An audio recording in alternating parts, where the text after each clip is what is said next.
Hey, you guys get the bonus episode today. I gave you the answers to the questions, just other video if you've watched it. Otherwise, you're like, what? Bonus? There's another video? Whatever. I do want to move on with another concept. I know there's more in buffers that we need to get to, um, but I want to talk to you today or tomorrow, or whenever this is, about acid-base titrations. Oh, yeah. You remember these from earlier in the year, and everyone was kind of lost, and I'm sure you guys understand it 100% now. And we did these problems, but we're not going to do problems necessarily today. I want to show you a graph. Hence the graph. I tried to use the graph paper, and I gave up. The grid was too small. My eyes aren't that good anymore. So as you can see, right around here, I was like, nah, we're just going to roll with it. All right, so let's look at our axes. You have the pH is on the y-axis.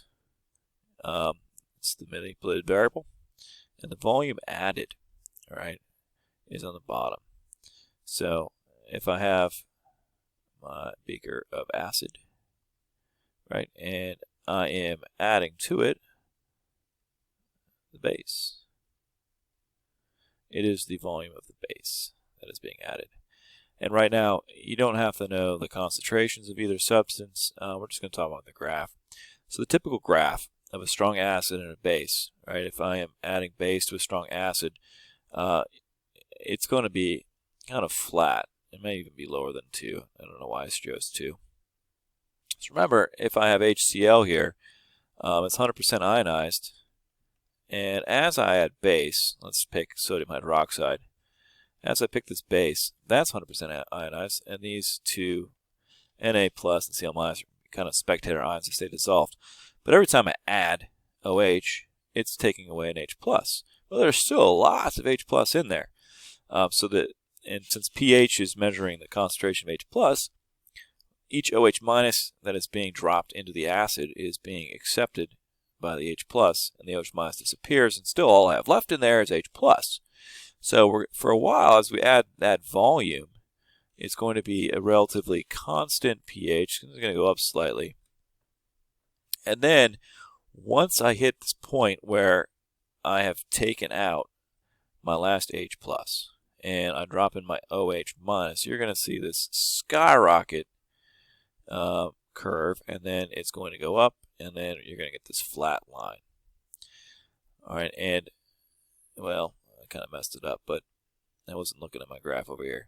The equivalence point here should be 7. All right, for a strong acid-base titration curve, the equivalence point will be 7. All right, and I, kind of screwed that up a little bit. I wasn't paying attention to my axes, so that should be down a little bit. So that's it, all right? Down here we have little change because it's extracting the H plus, and the OH minus kind of gets eaten up and becomes water. And up here the OH plus is gone, and it's just primarily OH minus. All right, so you have OH minus here, H plus here. All right, let's pause it. All right, so now I want to reverse it and look at the strong base. All right, I've got my base in the beaker, and now I'm adding acid into the base. So the milliliters down here will be my acid, and the pH will be from the base. It's going to start off as a relatively high pH. That's where the bases are. But the same thing's happening. You get this kind of flat line-ish, and it maybe adjusts up a little bit. Probably going to be a pretty straight flat line, but the same principle's happening here. You're dissociating into Na plus and OH minus, and as I add my strong base, let's say it's HCl, right? Every time I'm adding H plus, it's going in, consuming this OH minus, becoming H2O, but there's still a OH minus left. Those H pluses are going to keep consuming OH minus until there's none left. All right, so you get this curve, so it's consuming, and then you hit a point where you've maxed out all your OH minus, and it's gone, and then we end up with I'm making this pretty straight there, aren't I? And then boom, you've got your bottom where it's just flat lines at the acid. And again, you're important point here is the equivalence point. Right, at the equivalence point, the moles of base is equal to the moles of acid, and I put, it looks like males there, but it's moles. All right, so the moles are equal, right, equivalence point. And for the strong acid-base titrations, the equivalence point will always be 7. All right, so let's take a look at what happens when I have weak acids. And all right, I'm going to talk about weak acid strong base titration curves. Appears that I'm limited in the ink I can use. I mean, look at that.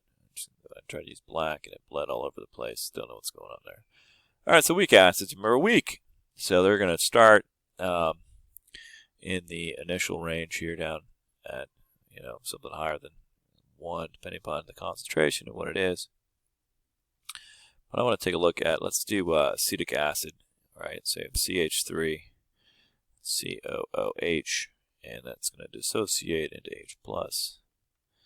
And the anion, CH3COO-.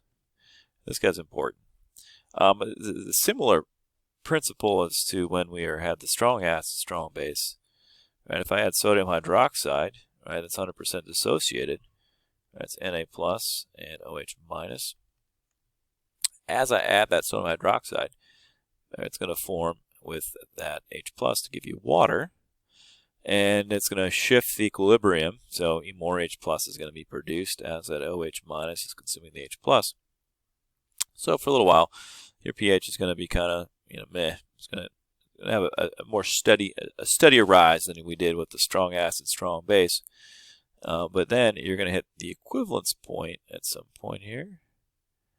And if I did this right, I'm going to...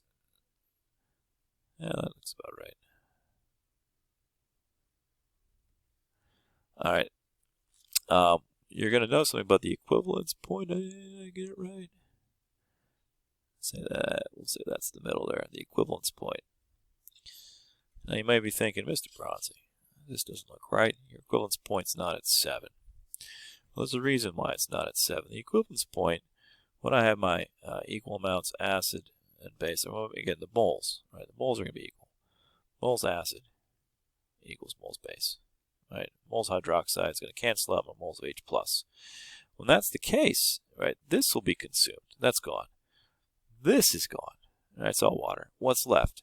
I've got this guy, right? This anion, which, if you remember from the earlier when we were talking about just acid-base definitions and Bronson-Lowry acids and bases, right? This is the conjugate base.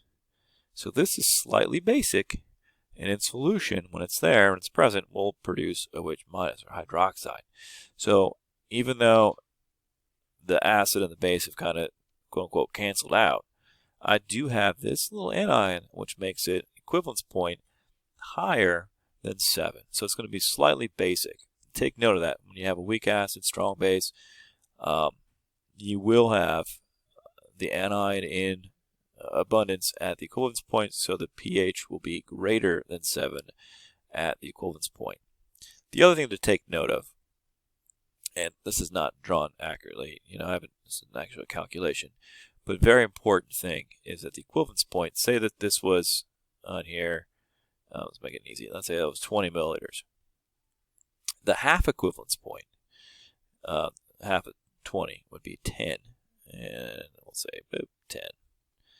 Right, so I drop a line here. Right at the half equivalence point, you have the pH. So in this theoretical thing, I draw across a line here. It's 4. The pH will equal the pKa. I know you're just blown away by this fact right now, but so if I have 4, that would then equal my pKa. And if I want to know the Ka of my weak acid, I didn't know it before. I could invert that negative logarithm, and I would end up with, it's easy. 1.0 times 10 to the minus 4th would be my pKa. That was crazy. I don't know if you saw that flash. So you can be given a titration curve, and then from that titration curve, figure out the Ka, and then use the Ka then to solve a weak acid kind of a problem. So be aware. You might have a problem where you don't have, like, oh, maybe I don't have all the information. You probably do. That's one of those little things you got to keep track of. The pH equals the pKa at the half equivalence point, and it works the same way if I have a weak base and a strong acid. And I'm running out of time here, but let's take a look at that real quick. If I have a weak acid, or sorry, weak base, strong acid, we're going to start in the basic range, and it's going to increase. Oh boy, that's not good. And then I'm going to have, oh my gosh, I'm just going to continue with it. We're going to go, and then it's going to be acid. So you're going to have this slight increase here. It looks like a stock market curve or something. And again here, the equivalence point, if I look at the half here, the equivalence point will be slightly acidic, because in these strong bases, or sorry, the weak bases, our conjugate is going to be a acid, and it's going to be slightly acidic, so it's going to produce H+ in solution.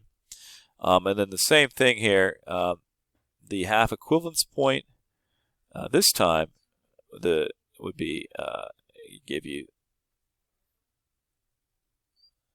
the pKa of the conjugate acid.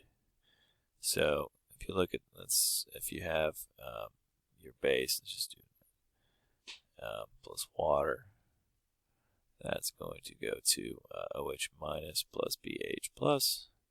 Think of ammonia. You can do ammonia, NH3, plus water goes to NH4 plus OH-. So the half equivalence point for a weak base, right? Let's just say it's here. I'm just going to make it up as I go, right?